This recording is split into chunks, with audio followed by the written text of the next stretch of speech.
100% ఆడవాళ్ళలో 99% అయితే మ్యాక్సిమం అందరూ ఇండిపెండెంట్గా ఉండాలనే అనుకుంటారు. వాళ్ళల్లో ఒకదాన్ని నేనన్నమాట.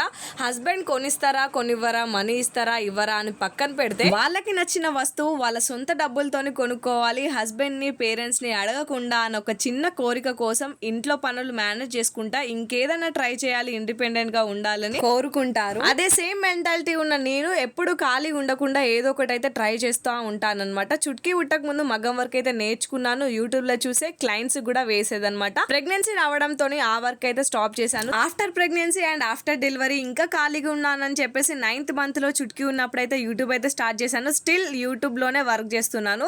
సరే, యూట్యూబ్ తో పాటు ఇంకేదైనా ట్రై చేయాలని ఈసారి కొంచెం పెద్దగా మా హస్బెండ్ సపోర్ట్ తీసుకొని అయితే మేకప్ కోర్స్ అయితే జాయిన్ అయ్యాను. ఎప్పుడు దేంట్లో ఫెయిల్ కాలేదు, ఇందులో కూడా సక్సెస్ అయితే నేను అనుకున్నట్టు ఇండిపెండెంట్ గా కూడా అవుతా అని నా మీద నాకైతే నమ్మకం ఉంది. లేడీస్ మీరు కూడా ఇలానే ఆలోచిస్తారా?